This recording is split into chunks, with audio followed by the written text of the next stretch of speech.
नमस्कार। Times of Swaraj में आप सबों का स्वागत है और मैं हूं संतोष सिंह। और आज हम टाइम्स ऑफ स्वराज की खास खबर या यूं कहे खास बहस में हम चर्चा करने जा रहे हैं, आखिर बिहार में हो क्या रहा है। राज्यपाल गए लालू के यहाँ तो सवाल खड़े होने लगा कि कुछ चल तो नहीं रहा है। हालांकि आज राज्यपाल ने कहा 1975 से हमारी मित्रता है, क्या मैं उस शहर में आऊं तो अपने मित्र से ना मिलूं क्या? हर मुलाकात को आप राजनीति के चश्मे से क्यों देखते हैं? तेजस्वी ने कह दिया कि मीडिया को टहलाने के लिए बोल देते हैं, मेरा स्टैंड क्लियर है। महेश्वर हजारी कह रहे हैं कि राजनीति में कोई भी अस्थायी दोस्त और दुश्मन नहीं होता है। मतलब सियासत जोरों पर है। और कहने वाले कह रहे हैं कि 14 जनवरी के बाद बिहार में खेला हो गए। हालांकि मैं इस पक्ष में नहीं हूं। जहां तक मुझे समझ है, बिहार की राजनीति को अभी फिलहाल ऐसा कुछ होता दिख नहीं रहा है। लेकिन दिल्ली में बैठे पत्रकार या बहुत सारे पत्रकार हैं जो इस बात को लेकर सहमत हैं या कॉन्फिडेंट हैं कि बिहार में खेला हो गए। उसी में एक अभिषेक जी भी हैं। हम सीधे चलते हैं दिल्ली। अभिषेक जी, आपका स्वागत है। जी नमस्कार। नमस्कार। क्या वाकई में खेला होने वाला है? क्या मानते हैं आप लोग तो एकदम मान रहे हैं कि कुछ न कुछ होगा। देखिए, नीतीश कुमार क्या करने वाले हैं इस बारे में कोई अंदाजा नहीं लगा सकता, पहली बात। दूसरी बात यह है कि बिटवीन द लाइंस चीजों को डिकोड करना। तो बिटवीन द लाइंस जब आप डिकोड करने चलते हैं तो 3-4 बातें सामने आती है। भूल जाइए कि गवर्नर किससे मिले किससे नहीं मिले, वो कोई मुद्दा नहीं है। मुद्दा यह है कि अमित शाह के टीवी इंटरव्यू के बाद, जिसमें बिहार के मुख्यमंत्री के सवाल को लेकर चुनाव के बाद नीतीश कुमार का सिंधेकरण तो नहीं हो जाएगा, इस सवाल को लेकर अमित शाह ने गोलमोल जवाब दे दिया। वहां से बात शुरू हुई और बाबा साहब वाले विवाद तक पहुंच गई। फिर उसके बाद 2-2.5 सालों में आपने देखा कि पहली बार बिहार के मुख्यमंत्री नीतीश कुमार अपने पंच रत्नों में से बिना किसी को लिए किसी दौरे पर चले गए, और वो इधर उधर नहीं, दिल्ली गए। पंच रत्नों की बात करें तो खुलकर नाम नहीं लेते हैं। पंच रत्नों में गिने जाते हैं संजय झा, विजय चौधरी, अशोक चौधरी, रिटायर्ड आईएएस दीपक कुमार और ललन सिंह। मैंने पहली बार नीतीश कुमार को देखा कि पिछले 2-2.5 सालों में जब इन पांचों में से कोई उनके इर्द गिर्द नहीं है, और वो बड़े दौरे पर गए। मनमोहन सिंह के परिवार से मिले, शोक संवेदना व्यक्त की, और वहां से जो जानकारी मिली कि कांग्रेस के 2 बड़े नेता प्रियंका गांधी, यदि खबरों पर यकीन करें तो प्रियंका गांधी और सलमान खुर्शीद भी उस वक्त घर के अंदर मौजूद थे। अब उसके बाद देखिए, बिहार में राज्यपाल बदले गए। नीतीश कुमार अपने शेड्यूल को कट शॉर्ट करके दिल्ली से अचानक पटना लौटे। राज्यपाल भी पटना पहुंच गए। राज्यपाल घूम रहे हैं, कहीं किसी से मिल रहे हैं, मैं उसमें नहीं जा रहा हूं क्योंकि वो एक तथ्यात्मक सुधार हम कर देना चाहते हैं कि राज्यपाल नीतीश कुमार के पटना पहुंचने से पहले पहुंच चुके थे। जी हाँ, ये पहली बात। दूसरी बात ये कि जो जिन 5 रत्नों की बात किए थे, मनमोहन सिंह के साथ जो कुछ भी हुआ वो अचानक हुआ। कोई ऐसा नहीं है कि पहले से निर्धारित कार्यक्रम था कि 10 दिन में कभी जाके वो अचानक हुआ।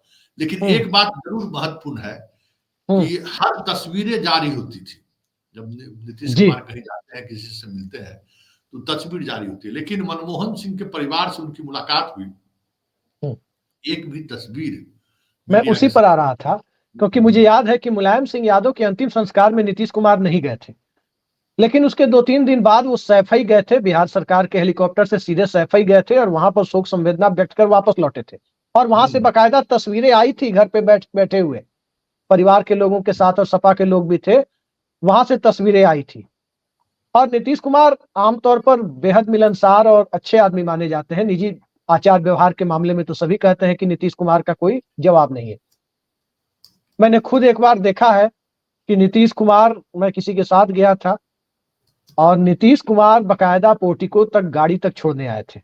ये बात 2011 के आसपास की मैं आपको बता रहा हूं, जब वो एनडीए के ही मुख्यमंत्री थे। तब चर्चा शुरू हुई थी कि नरेंद्र मोदी पीएम कैंडिडेट हो सकते हैं। 11-12 की बात होगी। तो नीतीश कुमार आचार व्यवहार में दूसरे तरह के सोच के आदमी है, ये बात सभी जानते हैं। फोटो जारी नहीं होने और अमित शाह के बयान पर नीरज कुमार की प्रतिक्रिया के बाद चीजें अलग तरीके से चलने लगी।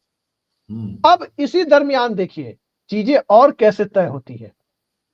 एक बात तो आप भी जानते हैं कि भारतीय जनता पार्टी की एक बहुत पुरानी ड्रीम है कि पाटलिपुत्र में उसका अपना मुख्यमंत्री। सुशील कुमार मोदी को इसीलिए हटाया गया। 4 डिप्टी सीएम को ट्राई किया गया, 2 पिछली बार, पहली किस्त में 2, फर्स्ट इंस्टॉलमेंट में, और सेकंड इंस्टॉलमेंट में भी 2। तो फर्स्ट इंस्टॉलमेंट में जो 2 आए वो अभी किधर है मैं नहीं जानता, रेणु देवी और तारकिशोर प्रसाद। सेकंड इंस्टॉलमेंट में जो 2 आए हैं, अब उन दोनों में एक का बयान देखिए, विजय सिन्हा का। अटल बिहारी वाजपेयी को सच्ची श्रद्धांजलि तभी होगी जब बिहार में उनका अपना मुख्यमंत्री होगा। यानी वो मौजूदा मुख्यमंत्री को अपना मुख्यमंत्री नहीं मानते, मौजूदा सरकार को अपनी सरकार नहीं मानते। इसका मतलब तो यही हुआ ना। ये तो कोई ऐसा नहीं है कि विजय सिन्हा कहेंगे कि उनके बयान को, तथ्यों को तोड़ मरोड़ कर पेश किया गया। वो तो सीधे बोल रहे थे। और ये सब कब हुआ? दिल्ली में भाजपा के कोर ग्रुप की बैठक हुई, सूरज कुंड में, दिल्ली से ले जाकर सूरज कुंड में बैठक कराई गई। और उस बैठक के बाद पटना पहुंचते ही अजब अजब तरह के बयान। नवीन पटनायक के साथ नीतीश कुमार को भी भारत रत्न दिया जाए, ये गिरिराज सिंह। क्यों भाई, नवीन पटनायक की तरह आप नीतीश कुमार को भी उसी गति में पहुंचाना चाहते हैं? और नीतीश कुमार क्या सियासत के इतने कच्चे खिलाड़ी हैं? जो व्यक्ति अकेले दिल्ली जा सकते हैं, सबसे मिल सकते हैं, वो इतने कच्चे खिलाड़ी हैं जो अंबेडकर की फोटो जारी करनी है तो केसरिया जाकर वहां से आधी रात को फोटो फ्रेम बनवाकर पीछे से कोई आदमी लाता है, नमन करते हुए सोशल मीडिया में फोटो जारी करते हैं, साफ संदेश देते हैं कि अंबेडकर के मुद्दे पर उनका स्टैंड क्या है। और राजनीतिक तौर पर चिकोटी किसे काटते हैं वो भी आप जानते हैं, उस फुटेज के माध्यम से। देखी होगी आपने वो फुटेज, जिस ढंग से जेडीयू के हर हैंडल से जारी किया गया उसको। अब आगे देखिए, दिल्ली के कोर ग्रुप की बैठक के बाद ही अटल जी को श्रद्धांजलि और अपना सीएम वाली बात विजय सिन्हा ने कही, और नवीन पटनायक के साथ साथ नीतीश कुमार को भारत रत्न देने की मांग गिरिराज सिंह ने कही। अब इसके बाद कहने को कुछ रह नहीं जाता है कि नीतीश कुमार को लेकर बीजेपी के दिमाग में ब्लूप्रिंट क्या है, बीजेपी का एजेंडा क्या है। नीतीश कुमार को इस ढंग से किनारे लगाना चाहते हैं जिसमें हो हल्ला ना हो। पहली चीज, जैसे नवीन पटनायक को लगा दिया गया, आपने देखा, साथ में नहीं थे। एक चीज बताइए, नहीं, हमको एक चीज बताइए, इसमें जितनी बातें आप कहें, राज्यपाल क्यों बदला गया? देखिए, राज्यपाल बदलने वाली बात को मैं बहुत तवज्जो नहीं देता, इसलिए नहीं देता, अपना नैरेटिव सेट करने के लिए नहीं, तो राज्यपाल क्यों बदला गया ये बताइए। राज्यपाल, पुराने राज्यपाल के साथ नीतीश कुमार बहुत कंफर्टेबल नहीं थे, पहली बात। बदले गए, 2 महीने से मुलाकात नहीं हो रही थी, सारे वाइस चांसलर के अपॉइंटमेंट रुका हुआ था। भाई तो इसलिए मैं कह रहा हूं कि राज्यपाल बदलने वाली बात को मैं इसलिए तवज्जो नहीं देता, क्योंकि मान लीजिए, जो बिहार में कहते हैं ना, आप भी कई बार थम लगाते, खेला होबे का। तो खेला होबे यदि, तो जरूरी नहीं कि पहले जिस तरह से खेला हुआ इस बार भी उसी तरह से हो।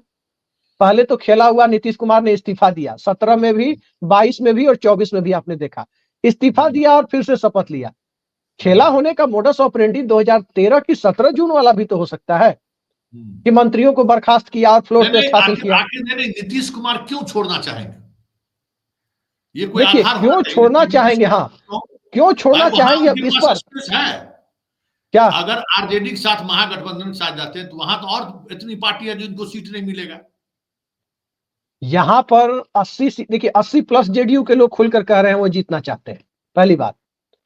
दूसरी बात कि 80+ ये जीतना तो चाहते हैं, लेकिन 80+ जीतने के लिए अभी जाति जनगणना के बाद वाली जो बिहार है, उसमें बीजेपी का पॉलिटिकल स्पेस बहुत श्रिंक हुआ है। अगर नीतीश कुमार ने डिच कर दिया तो 53 सीट जो 15 में आई थी उसके लायक बीजेपी नहीं है, पहली बात। ठीक है, दूसरी बात, अगर 53 के लायक वो नहीं है, अगर वो 30, 32 या 28 के लायक है, तो स्वाभाविक है कि जेडीयू भी 71 के लायक नहीं है, वो 80 पार के लायक 100 सीट पर लड़कर भी राजद के साथ है। ये सवाल आ जाएगा भाई, कैसे 71 आ गया था? कैसे 71 आ गया था? जब 2015 में जब नीतीश कुमार पूरे हाइट पर थे, तब तो घट गए थे लालू यादव से। अब कहां वो राजद के साथ घट गए थे तो भाजपा भी तो 35% वोट लाई थी, एनडीए भी तो 35% वोट लाया था, सीटें भले नहीं आई थी, तब नरेंद्र मोदी का जलवा था। अब नरेंद्र मोदी क्या है, जेम्स एंडरसन है कि 700 विकेट लेने के लिए किसी तरह से टेस्ट मैच खेल रहे हैं 42 साल की उम्र में। अब नरेंद्र मोदी वही है, अब वो नरेंद्र मोदी नहीं है जो नरेंद्र मोदी के नाम से 35% वोट आ रहा था। अभिषेक जी, वही नरेंद्र मोदी ने अभी हरियाणा में सिक्सर मारा है, वही नरेंद्र मोदी ने महाराष्ट्र में धूल देखिए चटा दिया। महाराष्ट्र के चुनाव को लेकर जब एसवाई कुरैशी जो कह रहे हैं, तो हम देखिए मैं संदेहवादी व्यक्ति हूँ, मनुष्य को संदेहवादी होना चाहिए। झारखंड में इलेक्शन कमीशन का डेटा रियल टाइम होता है, मैं खुल के कह रहा हूँ, ये मैं नहीं कह रहा, एसवाई कुरैशी ने इंटरव्यू देकर के कहा है, रियल टाइम डेटा होता है, रियल टाइम में 1.5% का अंतर झारखंड में आता है, 12% का अंतर महाराष्ट्र में आता है। अभिषेक जी रियल टाइम बोले, इनका सब पार्टी का पोलिंग एजेंट कहाँ है? पोलिंग एजेंट कहाँ है? क्यों नहीं प्रेस कॉन्फ्रेंस कांग्रेस करके कही कि देखिए हमारा पोलिंग एजेंट में नहीं तो बाद में लोग बैलेट से मॉक पेपर कुछ गांव में लोगों ने कराना चाहा, क्यों रोक दिया गया? नहीं वो तो नौटंकी है। आप जानते हैं कि पोलिंग नहीं आप देखिए, आप इंस्टीट्यूशन को कटघरे में खड़ा करने का बीमारी है, आप लोगों को करते रहिए, उस बीमारी से कुछ नहीं देखिए महाराष्ट्र के नतीजों ने मुझे भी संदेहवादी लोगों की सूची में शामिल कर दिया है जी। एक मेरी बात सुनिए, हर पॉलिटिकल पार्टी का पोलिंग एजेंट होता है। मान लीजिए आपके केसरिया के बूथ पर 1200 वोट है, उसमें 800 वोट पड़ा है, 830 वोट पड़ा है, हर पोलिंग एजेंट के पास ये डाटा है ना? वहां अगर मान लीजिए कि 1100 वोट पड़ेगा, निकलेगा तो होगा ना, वो तो बूथ वाइज लिखा रहता है। अरे फॉर्म 17 तो सुबह में ही साइन करा ले रहे हैं सब जबरिया। देखिए आप कुछ भी कहें, देखिए संदेश से हम ऊपर नहीं रख सकते। औकात है किसी देखिए संतोष जी मशीनी व्यवस्था के बारे में आपकी अपनी व्यक्तिगत राय है, मेरी अपनी व्यक्तिगत राय है कि पहले मैं आप ही की सोच का था, महाराष्ट्र के बाद मैं उन संदेहवादी लोगों की सूची में खुद को शामिल पाता हूँ। आप अपने शामिल कर लीजिए, क्योंकि डेमोक्रेटिक में आप सिस्टम में आपको भरोसा नहीं है, आप हार स्वीकार करने के तैयार नहीं है, हम तो सीधा चैलेंज देते हैं ना। डेमोक्रेटिक सिस्टम ही हमें उस सूची में खुद को शामिल करने की इजाजत देता है। कर लीजिए तब तक, जब तक किए रहिएगा इसी तरीके से हारिएगा, उससे मतलब नहीं है। सीधा सवाल मेरा ये है ना, अगर फॉर्म प्रिजाइडिंग अफसर का मतलब है कि हमारा गांव में आके फॉर्म 16 पर पहले दस्तखत कर लेगा, उठा के पटक के उसको करेगा तोड़ देगा। अजीब तरह से बात करते हैं कि आपके केसरिया में किसी को मत डाला है कि भाई कोनो प्रिजाइडिंग अफसर जो पहले दस्तखत कर लेगा। नहीं देखिए बिहार में थोड़ा मुश्किल है ये काम, इसलिए मुश्किल है कि महाराष्ट्र में भी मुश्किल है, कैसे करा लेगा भाई? नहीं महाराष्ट्र में देखिए जो प्रिजाइडिंग पोलिंग एजेंट अगर आपका बूथ पर नहीं है, हरियाणा में आपका पोलिंग एजेंट नहीं था, तो हारिएगा नहीं। अगर पोलिंग एजेंट नहीं रहेगा तो कुछ कर लेगा। आप अपने हार का ठिकरा ईवीएम पर मत फोड़िए। देखिए एक व्यवहारिक चीज, देखिए संतोष जी जब आप बात कह रहे हैं कि लोग जो है कलेजा तोड़ देगा प्रिजाइडिंग अफसर का, तो एक व्यवहारिक चीज आपको बताते हैं। बिहार में घंटा भर के कॉल पर 10,000 लोग लाठी लेके खड़े हो जाएंगे, प्रिजाइडिंग अफसर को घेर लेंगे। महाराष्ट्र में पॉपुलेशन डेंसिटी 300 पर स्क्वायर किलो, बिहार का 1/4 है। पता चला 20 किलोमीटर से कोई आएगा तब तक साइन करा के ले गया। ये स्थिति मत कहिए कि महाराष्ट्र में जनघनत्व तो बहुत कम है, मध्य प्रदेश में पॉपुलेशन डेंसिटी भी बहुत कम है। उन्हीं राज्यों में ये सब खेल ज्यादा हो रहा है जहां डेंसिटी कम है, जहां डेंसिटी ज्यादा है वहां लाठी का डर है। अब देखिए ना, अब फिर आप तर्क देने लगे, डेंसिटी से क्या मतलब है? जहां गांव में बूथ रहेगा उसी आबादी के बगल में रहेगा ना, ऐसा आबादी में गांव के लोग आएंगे ना, गांव के लोग को तो मान लीजिए प्रशासन मैनेज कर लेगा। कैसे मैनेज करेगा? कितना मैनेज कीजिएगा भाई? कितना 1 लाख बूथ होता है, कितना बूथ मैनेज कीजिएगा? देखिए मैं इस चीज को नहीं मानता महाराष्ट्र के बाद कि मशीनें टेम्पर प्रूफ है। देखिए और एक्स्ट्रा पोलिंग नहीं हो रही है। खेल को नहीं आप लोग समझे, शरद पवार के खेल को नहीं समझे कि क्या वो खेल खेले। तो आप लोग मशीन, हाँ चलिए खैर मशीन की बात नहीं, अब सीधा हमारा ये है कि जब नीतीश कुमार के अनुसार राज्यपाल बदल जा रहा है, आपको पता है कि पिछले 1 महीना से बीजेपी का को मंत्री का फाइल नहीं नीतीश कुमार अप्रूव किया है जी। 1 महीना से कोई एक चूस शब्द बोलने की स्थिति में है। ये क्यों है? क्यों? ये जो आप बड़ी जानकारी दिए हैं कि 1 महीने से बीजेपी के किसी मंत्री की फाइल को नीतीश कुमार ने अप्रूव नहीं किया है, तो ये तो अपने आप में बहुत बड़ा साइन है कि भरोसे की कमी है। नहीं, इसका साइन ये नहीं है, इसका साइन है कि बिहार में सरकार चलेगी तो नीतीश के अनुसार चलेगी, आपकी गुंडागर्दी नहीं चलेगी। अमित शाह अगर बोल दिए तो अमित शाह को हरदी चुना बादशाह बुलाए हुए हैं नीतीश कुमार जी कि रास्ता बदल रहा है। जो कहिए दिलीप जायसवाल सफाई दे रहा है, सम्राट चौधरी सफाई दे रहे हैं, विजय सिन्हा जाके जैसे कल डायरी कलम करके गोड़ प्रणाम किए हैं, ये क्या है? नहीं देखिए विजय सिन्हा तो जो भी कहे, लेकिन बिहार की परिस्थितियां यही है कि नीतीश कुमार यहाँ रुकते हुए दिखाई नहीं देते मुझे इस एनडीए गठबंधन में। हाँ, भारतीय जनता पार्टी 130 सीटें दे दे कि 130 आप लड़ लीजिए, 113 में हम सब लोग हैं, वो एक अलग परिस्थिति है कि हम पूरी तरह से नील डाउन हो गए कि आप ही सब कुछ है, ब्रह्मा विष्णु महेश राजनीति के आप ही हैं, तो अलग बात है, उसमें तो कोई रुक जाएगा। नहीं तो भाई आपको क्या परिस्थिति, हम लोगों को तो कुछ परिस्थिति ऐसा समझ में नहीं आ रहा है कि कुछ भी देखिए नीतीश कुमार को अगर जाना होता है तो संकेत देता हुआ सीधा, बार बार संकेत नहीं दिए जाते ना। सुनिए, बिहार के राजनीति में अमित शाह से हमेशा नीतीश का 36 का आंकड़ा रहा है। हाँ, ये इसमें कोई दो मत नहीं है कि हमेशा 36 का आंकड़ा रहा है। और जब कभी अमित शाह कुछ पॉलिटिक्स करने की कोशिश करते हैं तो फिर नीतीश कुमार अपने तरीके से, पिछले बार भी जो गठबंधन टूटा, सुशील मोदी अगर रहते तो हमें नहीं लगता कि गठबंधन टूटता, और गठबंधन तोड़ के सरकार बना के भी दिखा दिया और फिर उधर से हट के इधर आके भी सरकार बना के दिखा दिया। और लोकसभा चुनाव के बाद तो बीजेपी के नेता नजर मिलाने की स्थिति में नीतीश से नहीं, तब ये सब पर्दे के पीछे से ये कर रहे हैं। तब अपना मुख्यमंत्री हो, तब नवीन पटनायक के साथ इनको भी भारत रत्न दे दिया जाए, तब ये हो रहा है कि अमित शाह टीवी इंटरव्यू में कह रहे हैं कि ये सब बयान, इस तरह के फैसले यहाँ पर मीडिया कॉन्क्लेव में नहीं होते। नहीं, आज हमको एक बताइए, सब कुछ आप समझ रहे हैं। नहीं, हमको अभिषेक जी बताइए, कितना दिन चुनाव बचा हुआ है बिहार का? मैक्सिमम 7-8 महीने में आचार संहिता लग जाएगी। 8 महीने में आचार संहिता लगेगी। उससे पहले जो ये जो कुरफाती दिमाग का हुआ, हमको ये बताइए, नीतीश कुमार एक नाथ शिंदे नहीं ना है, दोनों में फर्क है। वो परिस्थिति का सीएम था, उसको बनाना पड़ा। नीतीश कुमार कोई परिस्थिति का नहीं है। नीतीश कुमार आज माइनस चल जाए तो बीजेपी के यहाँ हवा खड़ा हो जाएगा, 2015 से भी बुरी स्थिति हो जाएगी। सवाल ये उठता है कि नीतीश कुमार यहाँ रहेंगे तो किस कीमत पर रहेंगे? क्या भाजपा उन्हें 130-35 सीटें देगी? नहीं देगी, मेरे हिसाब से नहीं देगी। 100 सीट पर लड़ेंगे, क्यों चाहिए? अब वहां कौन मिला है मेडल भाई? देखिए, जो पार्टी सत्ता में है और जितने लोग, हर विधानसभा में 10 मजबूत आदमी दावेदार है लड़ने के लिए, वहां 243 कैंडिडेट की कमी नहीं होगी। आप कह रहे हैं कौन किसको देंगे टिकट? ये सब छोड़ दीजिए।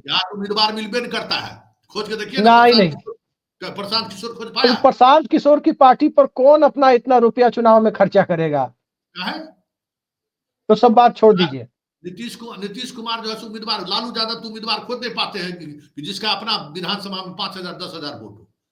इतना देखिए, हाँ, उम्मीदवार खोजने की बात करते हैं। नीतीश कुमार ने मेरे बगल की सीट पर 2015 के चुनाव में जो लगातार जीत रही थी मीना द्विवेदी, देवेंद्र दुबे की भाभी, और नीतीश कुमार ने कांग्रेस पार्टी को खुश करने के लिए अपना एक मजबूत स्तंभ गोविंदगंज विधानसभा सीट पर गिरा दिया और एक बड़े पत्रकार के भाई को टिकट दिया गया। वो तो सब कुछ देखा गया है। 2 बार से उन पत्रकार महोदय बड़े सम्मानित पत्रकार है, और उनके भाई जो है, उनके भाई 2 बार से अपना चुनाव हार रहे हैं। सवाल ये है कि स्थापित गणित के उलट जाके चुनाव नहीं जीता जाता, ये सच्चाई है। शिवहर में क्या हुआ आप देख लीजिए ना, चेतन आनंद गए, जीत गए। ढाका में क्या हुआ, फैसल रहमान के खिलाफ नीतीश कुमार का वोट नहीं होता तो पवन जायसवाल नहीं जीतते। मुजफ्फरपुर में देखिए, वैश्य समुदाय थोड़ा सा भारतीय जनता पार्टी से बिदका तो मुजफ्फरपुर शहर में कांग्रेस ने विजेंद्र चौधरी को लाकर परचम लहरा दिया ना सबके सामने। मुजफ्फरपुर शहर विजेंद्र चौधरी जब लड़ता है तो सब बस देता है उनको, दिया, और आरजेडी का कोर वोटर उनके साथ जुड़ा, वो जीत गए। कहने का मतलब यह है कि वो जीत गए। तो अब ये मत कहिए कि उम्मीदवारों की कमी है। अरविंद केजरीवाल जब 2013 में चुनाव लड़ रहे थे ना, 28 सीटें मिली थी दिल्ली में, 48 दिन की सरकार बनाई थी, पोलिंग एजेंट तक बहुत जगह बूथ पर उनके नहीं थे। और जिसको टिकट दिए थे, लोग सोच भी नहीं सकता था कि ये जीत भी सकता है, लेकिन स्पॉन्टेनियस मूव था, जीत गए। वीपी सिंह जब प्रधानमंत्री बने थे, कहा किसको किसको टिकट दे करके लोग जिता के ले आए थे। आंधी चलती है, भाजपा भी उसमें बहती गंगा में हाथ धो के 86-88 सीट जीत ले गई थी वीपी सिंह की आंधी में। तो देखिए, जब सवाल यह है कि इस बार किसी की आंधी नहीं चलनी है, ये बात बिल्कुल सही है। ये ऐसा विधानसभा चुनाव होने जा रहा है, न मोदी लहर होगी, न नीतीश लहर होगी, न तेजस्वी लहर होगी। और जब किसी की लहर नहीं होती है तो वोटर यही देखता है कि जो चेहरा बना हुआ है, चलो वही ठीक है। तब वोटर ये नहीं देखता गठबंधन क्या है। और चलो वही ठीक है, ये मानसिकता जब वोटर के बीच में आए कि जब तक विकल्प ना मिले तब तक किसी को कंटिन्यू रखो। जब तक अगर आपके पास मान लीजिए कि स्विफ्ट डिजायर गाड़ी है और आपको लगता है कि स्विफ्ट से बढ़िया गाड़ी उसी के रेंज में जब तक नहीं आ रही है तब तक हम गाड़ी नहीं बदलेंगे, सेकंड हैंड में नहीं हटाएंगे, इसी को चलाते हैं। अब अभिषेक जी तो मतलब ये तो वही स्थिति वोटर की है।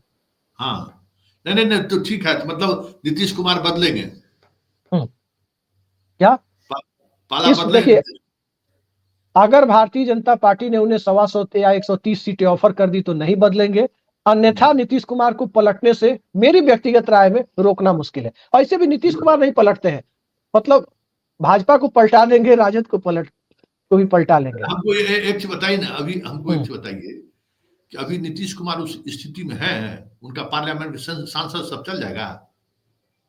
पार्लियामेंट के सांसद मुझे लगता है कि अब एक आध लोग को छोड़ दीजिए, लोकसभा अध्यक्ष उनको डिस्क्वालीफाई नहीं करेंगे क्योंकि भारतीय जनता पार्टी की है। एक आध लोग अगर उधर टिक गए तो, क्योंकि पिटीशन पेंडिंग रख लेते हैं लोग, भाजपा के विरोध में होगा तो जल्दी से कर देंगे। 12 में 10 को सांसद इन्हीं के साथ रह जाएगा। मुझे लगता है 10 नहीं 11 भी रह सकते हैं। अच्छा, वो ललन सिंह को छोड़ के?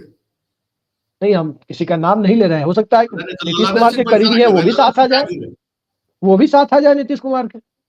आज कह रहे हैं ना, आज जो बात कह रहे हैं कोई जरूरी है कि आगे भी वही बात कितना महीना हो गया? सुनिए ना, इंडिया गठबंधन मोदी जी की सरकार बने हुए क्या महीना हो गया? वही गया 6-7 महीने। 6-7 महीना से आप लोग सरकार गिरा रहे हैं। हम लोग सरकार गिरा नहीं रहे। पहली बात, बिहार में सरकार, मैं बार बार कहता हूं, आपके चैनल पर भी कह चुका हूं, बिहार में सरकार नहीं गिरती है, बिहार में विपक्ष गिरता है। हाँ, वही ना, तो विपक्ष गिरा रहे हैं ना भाई। विपक्ष को गिरने की पूरी संभावना है। ये इस बार कब तक, मतलब कुछ आप लोगों को लग रहा है कि फलाना तारीख तक जैसे कुछ हो जाएगा? देखिए, जो हमें समझ में आ रहा है इस बार विधान, देखिए 2-3 बार से जब बिहार में विपक्ष परिवर्तन हो रहा है तो विधानसभा अध्यक्ष परिवर्तन भी हो रहा है। डिप्टी सीएम ही नहीं, विधानसभा अध्यक्ष परिवर्तन हो रहा है। विधानसभा अध्यक्ष को हटाने की प्रक्रिया आप जानते हैं कि जिस दिन से कोई एमएलए नोटिस देगा अविश्वास प्रस्ताव का, कम से कम 10% लोगों का समूह, उसको 14 दिन पूर्व नोटिस देनी होती है। सत्र शुरू होने के 14 दिन पहले नोटिस दिया जाए। मुझे लगता है कि 28 जनवरी के आसपास पिछली बार हुआ था, अब इस बार मकर संक्रांति के बाद कभी भी होगा। लेकिन एक बात पर मैं मुतमईन हूं कि अगर भारतीय जनता पार्टी नीतीश कुमार की डिमांड के आगे नहीं झुकी, अगर नहीं झुकी तो नीतीश कुमार इस बार इस्तीफा देकर विपक्ष परिवर्तन नहीं कराएंगे, इस बार मंत्रियों को बर्खास्त करके कराएंगे। इस बार गवर्नर के पास नहीं जा, नई बात क्या भाई? 13 में किया। हाँ, इस बार मंत्रियों, देखिए इस बार मंत्रियों को बर्खास्त कर उसके बाद फ्लोर टेस्ट हासिल करेंगे और राजद के लोगों को शपथ दिलाएंगे। वो इस बार का खेल दूसरा होगा। इस बार चुनावी साल है। देखिए, मैं आपको एक चीज बता देता हूँ संतोष जी, आपने देखा होगा कि कैसे 5 बजे सुबह में देवेंद्र फडणवीस को शपथ दिलाई गई थी राष्ट्रपति शासन खत्म करने के लिए महाराष्ट्र में 2019 में। आपने ये भी देखा होगा कि बिना बहुमत का आंकड़ा दूसरी तरफ था, बिना निर्दलीय के जेडीएस और कांग्रेस की तरफ था। लेकिन भारतीय जनता पार्टी को लगता था 7 ही 8 विधायक कम है, चलो शपथ दिला दो अपने मुख्यमंत्री येदियुरप्पा को। दिलवा दिया था ना, सुप्रीम कोर्ट से फिर समय कम कराया गया तो इस्तीफा देकर गए। इतना दिन नहीं दिया जाएगा फ्लोर टेस्ट के लिए, हॉर्स ट्रेडिंग के लिए। इस बार अगर नीतीश कुमार ने इस्तीफा दिया, पता नहीं क्यों मुझे लगता है कि भारतीय जनता पार्टी अपना मुख्यमंत्री शपथ दिलवा देगी, भले ही वो फ्लोर पर हार जाए।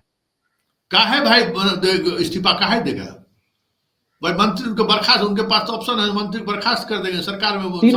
3 बार से उन्होंने इस्तीफा देकर के ही बिहार में विपक्ष परिवर्तन कराया है। नहीं 3 बार का स्थिति का सिचुएशन अलग था। यही मैं भी कह रहा हूँ।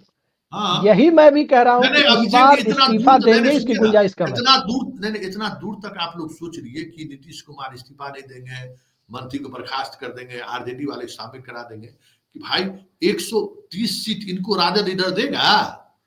अरे उधर 80 जीतने के लिए 100-105 काफी है। इतना आसान है? लालू यादव को खाता खुलेगा कि नहीं खुलेगा? इंडिया गठबंधन लड़ रहा है नहीं, देखिए पहली चीज, हम स्थापित गणित से उलट जाकर नहीं सोच सकते। पहली बात, हो सकता है कि मेरा आकलन गलत हो जाए, लेकिन बिहार में मुस्लिम, यादव और कुर्मी ये 35.3% है, 35% तो यही है। अब इसके ऊपर चुनाव जीतने के लिए 6-7% वोट ही तो चाहिए, और क्या चाहिए? नहीं 7% वोट तब चाहिए ना जब नीतीश कुमार इधर आ जाए। हाँ, इधर आ नहीं तो जाए। लालू यादव उधर अच्छा, क्या है, लालू सुनिए ना, लालू यादव अगर अकेले इंडिया गठबंधन इधर इंटैक्ट होकर इधर चुनाव लड़ेंगे तो क्या स्थिति है? 2010 से बेहतर स्थिति होगा क्या?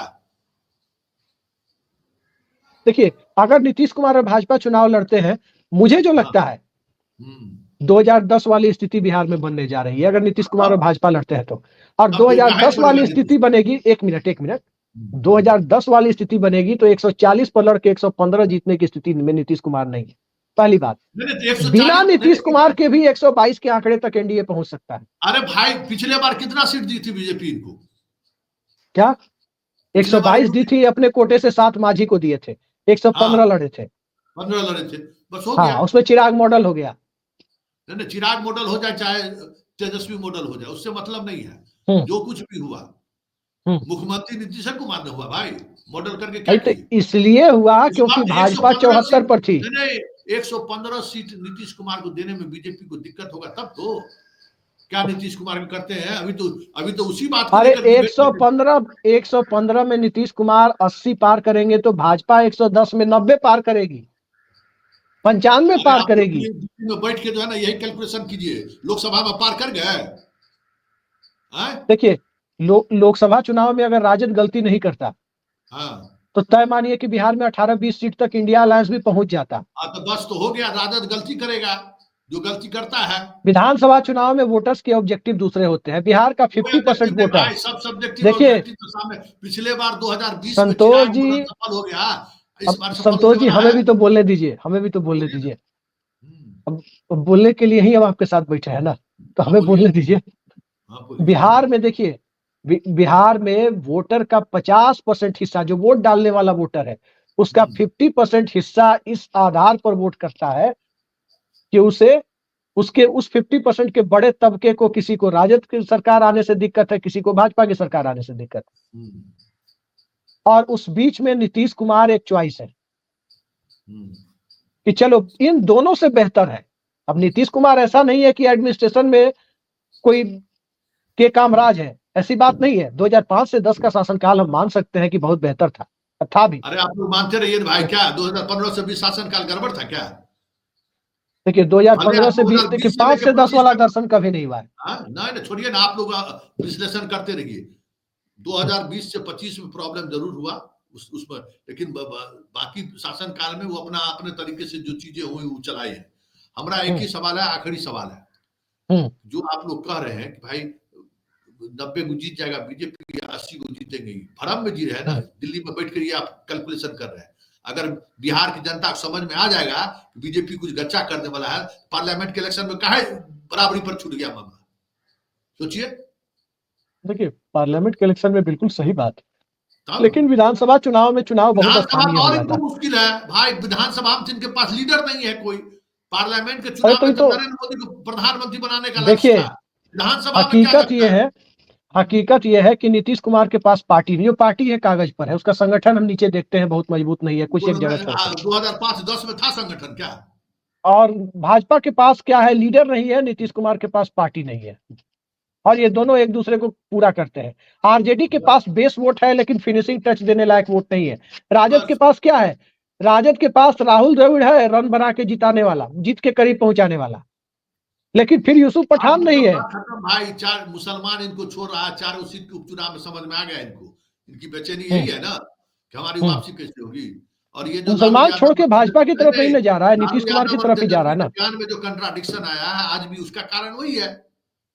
लेकिन हमें लगता है कि इसका कारण ईडी है। तो समझ रहे हैं कि बेटा तुम, हमें लगता है इसका कारण ईडी है, लैंड फॉर जॉब का केस है। नहीं ईडी क्या कर लेगा भाई? कौन केस में इसको अभी तेजस्वी को क्या होने वाला? आप लोग गजब बात करते हैं। देखिए कर कुछ नहीं लेगा, परेशान करेगा। क्या कौन केस में? तेजस्वी यादव, बिल्कुल सही बात है कि तेजस्वी यादव एक साफ सुथरे नेता हैं, ठीक ठाक काम किया डिप्टी सीएम थे, तो तेजस्वी यादव पर जो भी बैगेज है उनके पिताजी के कार्यकाल का है। सुनिए, अब जो कुछ भी लीगल प्रोसेस था सब तो हो गया ना, चार्जशीट दाखिल हो गया, अब अपना ट्रायल का प्रोसेस चलेगा। मोदी जी के कहने से थोड़े ट्रायल 10 दिन में हो जाएगा, उसका जो प्रोसेस है उसी प्रोसेस में जाएगा। तो ईडी, सवाल ईडी का हो या जो भी आप कह रहे हैं, सवाल है कि ईडी बात की बात है। लालू यादव जानता है कि नीतीश कुमार को लेकर जिस तरीके का तेजस्वी बयान दिए, उस बयान से आरजेडी को नुकसान होगा। हमेशा सेकुलर फोर्स जो है को ये भ्रम पैदा करके रखना है कि नीतीश कुमार को हम, अरे आपका औकात क्या है? बिना नीतीश का जो है जीत जाइएगा वहां से, राघोपुर से। इस बार अगर खेला हो गया तो देखिएगा राघोपुर में हारेगा 20,000 वोट से तेजस्वी। अभी हार देखा नहीं। खैर इतना माइक्रो एनालिसिस तो हम नहीं कर सकते, लेकिन हमें जो दिखाई दे रहा है, अरे आपको क्या, राबड़ी देवी हारी है ना? हारी है, वहीं से हारी है ना। तो हारने के लिए तो नीतीश कुमार भी हारे हैं, हरनौत में ही हारे हैं, तो वो तो अलग बात है। उस समय अटल बिहारी वाजपेयी हारे हैं, बहुगुना हारे हैं, सब हारे हैं। नीतीश कुमार उस समय नेता नहीं थे जिस समय में हारे थे। राबड़ी देवी उस समय में बिहार की मुख्यमंत्री रही थी। तो नीतीश कुमार चुनाव भी नहीं लड़े हैं 20 साल से। 2004 के लोकसभा चुनाव के बाद लड़े कहाँ हैं? लड़ेंगे, क्यों लड़ेंगे? लड़ने की जरूरत क्या है भाई? वो तो लड़ा के जिता रहे हैं। अब लड़ने क्या मतलब, ऐसा थोड़ी है कि अपने उतर जाएंगे मैदान में तो कोई हरा देगा। हम ये तो कतई नहीं कह रहे कि हरा देंगे। जिसके सर पे हाथ रखते वो विधायक बन जाता है। हाँ। लेकिन सवाल चलते चलते एक ही बात कहते कि अभिषेक जी, आप लोग जितना कह रहे हैं इसका गणित हमको समझ में नहीं आ रहा है कि भाई उसके पीछे अच्छा कोई आज से नहीं, जब से इंडिया गठबंधन टूटा, मतलब मोदी जी सरकार बने, अब नीतीश गए, अब नीतीश गए, अब नीतीश गए, तो 14 तारीख के बाद मतलब हम लोग मान लेके चल जाएंगे। देखिए, परिस्थिति राजनीतिज्ञों के हालात को तय करती है। आज की राजनीति उत्तर विचारधारा काल में है, पोस्ट आइडियोलॉजिकल एरा में है। आज कोई लेफ्ट फ्रंट को छोड़कर कोई भी गठबंधन विचारधारा के आधार पर नहीं होता है, वोटों के अंक गणित के आधार पर होता है। बहुत साफ सी बात है, इसमें कोई कहीं दो मत नहीं है। भारतीय जनता पार्टी ने नीतीश कुमार को साथ रखा है, चिराग पासवान को साथ रखा है। देखिए, अब दही चूड़ा स्वाभाविक है, दही तो यदुवंशी भाइयों के यहाँ ही बढ़िया बनती है, उससे बढ़िया दही तो कहीं नहीं मिलेगी। इस बार हो रहा क्या? है, इस बार लालू यादव चूड़ा दही का भोज दे रहे हैं। हाँ, दे रहे हैं। चलिए, तो पटना में आप लोग हैं तो आप लोग को दही का अंदाजा मिल जाएगा। चलिए, कि दही बढ़िया उन्हीं के यहाँ से होती है। और हाँ, दही चूड़ा का इस बार आप देखना है कि टीका राबड़ी जो है दही का लगाते हैं कि किसका टीका लगाते हैं। चलिए, बहुत बहुत धन्यवाद आपको अभिषेक जी। नमस्कार, धन्यवाद। तो ये हमारे साथ अभिषेक जी दिल्ली से थे। इन लोगों का मानना है कि लगातार जब से मोदी की सरकार बनी है, हर दिन कुछ न कुछ ऐसी खबरें आती रहती है कि नीतीश कुमार अब गए, अब गए, अब गए। लेकिन बड़ी बात यह है कि जाने का वजह क्या है, और लालू और तेजस्वी जिस तरीके का बयान दे रहे हैं उस बयान का मतलब क्या है। उसी बयान से समझा जा सकता है कि नीतीश फिलहाल कहाँ किसके साथ रहने वाले हैं। और लेकिन इन सबसे इतर जो सबसे महत्वपूर्ण बात है, नीतीश क्या उस मानसिक स्थिति में है कि फिर से वो एक अलग तरीके की राजनीति का लेने का फैसला ले ले। चलिए, इससे खास सीधी बहस को यहीं खत्म करते हैं, फिर किसी मुद्दों के साथ हमारी आपकी मुलाकात होगी। फिलहाल इजाजत दीजिए, नमस्कार।